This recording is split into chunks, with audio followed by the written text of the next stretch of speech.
Assalomu alaykum, hurmatli Fayzli ko'rkuzatuvchilari. Xudo xolasa navbatdagi obyektimiz Urganch Vodnikda bo'ldi. Bu yerda ko'rib turganlaringizdek, bir etajli mehmonxona bo'lgan. Xonalar yetishmagani sababli to'g'ri shuni 2 etajga ko'targanlar. Hozir biz bu yerda polistirol lombaz xizmatlarini qilib turibmiz. Polistirol lombazimizni tanlaganlarına sabab yengil hamda issiq va sovuqqa chidamli bo'lganligi uchun tanlaganlar. Ya'ni bu yerda 2 etajga ishlagandan so'ng og'ir konstruksiya ishlatib bo'lmaydi. Yengillatib, og'ochlar bilan bosirib, ustidan reyka tashab, ustidan polistirol lombaz qo'yib turibmiz. Bir de yana bir fishkasi, birinchi etaj bilan ikkinchi etajning orasidan va xohlasa chiroylatib polistirol lombaz qo'yib beramiz. Hozir yuqorida bo'lib turgan ishlarni bir qator ko'rib chiqamiz. Qurilish jarayonlari ham qiziq bo'lsa, videoni o'tkazib bermay ko'rishlaringizni tavsiya etamiz. Chunki ko'pchilik obunachilarimiz bizda ham shu muammo bor, bir etaj joyimiz yetishmay turibdi. Shuni to'g'ri 2 etajga ishlayjakmiz. Necha konstruksiyada ishlanadi, necha ishlasa bo'ladi deb savollar berib turibdilar. Instagramdagi profilimiz orqali shular bilan bir qator ko'rsatib, tanishtirib chiqamiz. Hozir ichkariga girib, ichkaridagi ma'lumotlarni bir qator danışamiz. Bu mehmon uyimizni ichki ko'rinishi, ko'rib turganingiz ko'chadan to'g'ri ichga kiradigan eshik ochib olganlar.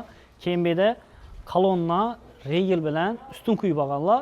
Shunga asosiy yuk ish kolonna regellari ham turibdi. Birinchi etajning og'ochlari ham, ikkinchi etajning og'ochlari ham. Shuning uchun mustahkam etib, ichini armaturlar bilan ishlangan bo'ladi. Hozir to'g'ri ikkinchi etajga chiqadigan zinani damirdan sochiklarini uzatib turibdi. Mustafa Arman, assalomu alaykum. Chiqsak bo'ladimi bu yerdan? Chiqqidek bo'lmadimi hali? Yiqilmay chiqish kerak lekin.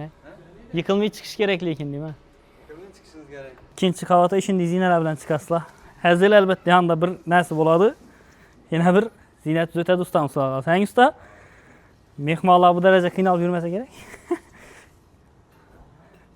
Ya bu yerda asosiy darbozlar mehmon bo'lsa, qo'rqmay chiqib yursa bo'ladi. Xudo xolasa ikkinchi etajdan chiqib oldik. Bu ikkinchi etajimizning plani elde ko'rib turganlaringizdek zina uchun joy, ya'ni balkonat qo'yilgan. Bu yerdan xudo xolasa zinalarimiz bitadi, pol bo'ladi. Her bir xonaga girish uchun oddiy eshik qo'yilgan. 1, 2, 3, 4 tane eshigimiz bor. Bu yer перегородка bilan bo'linadi, yengil konstruksiyada, ya'ni reyka bilan chatib, o'rtasidan penoplast qo'yib, gipsokardondan ikki yonini mahkamlasam bo'ladi. Keyin har bir xonani o'zini oddiy dushi, banisi bo'ladi. Bu yon tarafimiz bir üstü plita bilan bostirilgan, ko'rib turibsizlar. Buni ham ustini shum uchun, issiq uchun polistirol lombaz bilan qaplasa bo'ladi. Bu yon tarafimiz esa og'och bilan bostirilgan. Ya'ni ko'rishlaringiz mumkin. Ko'pchilik shu konstruksiyani so'raydi, nechik bo'ladi? Birinchi etaj bilan ikkinchi etajning orasina shunday og'och bilan bostiriladi. Chorniy patolog aytiladi, ya'ni 10 sm oralig'ida. Buni ustidan kelyonka yoki bo'lmasa endi izopsan, ya'ni ko'pchilik so'raydigan narsa, ya'ni izopsan ishlatib turibmiz bu yerda.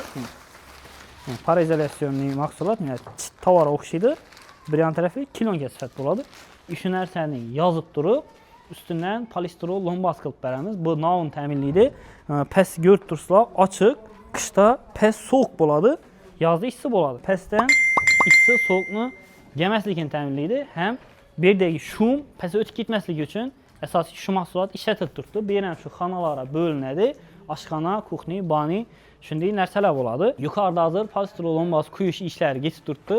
Uni ham amallab chiqib bilsak, bir qator ko'rsatamiz. Bu yerni yopib tashlabdilar chiqadigan joyni. Oriyanda ekstremal holatda pajarnik o'tni zangalaridan chiqishga harakat etamiz hozir. Kuzatishda davom eting. Videomiz yoqqan bo'lsa bir like bosib qo'yishni unutmang. Obunachilar ko'rib turganlaringizdek bu yerdan chiqishga imkon bo'lmadi. Hozir bu yana o'tib, bu yerda kaptar sig'adigan do'shik bor. Shundan bu yana o'ting deb turibdi ustalarimiz. Hali o'zlarini ishlatib tushadi, bu ham problema. O'zlarini girib chiqgan dimoxotini yopib berib, hozir lombaz qo'yib turibdi bular. Oxirida tushishlari o'zlari uchun muammo bo'ladi. Hozir telefonni qo'limga olib bir qator ish jarayonlarini ko'rsatib o'taman.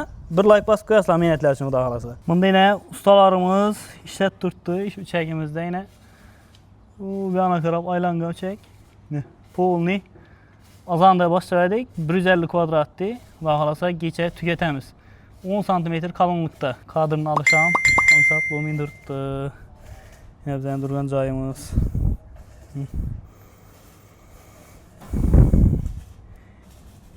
Video yoqqan bo'lsa bir like ni ayamaysizlar.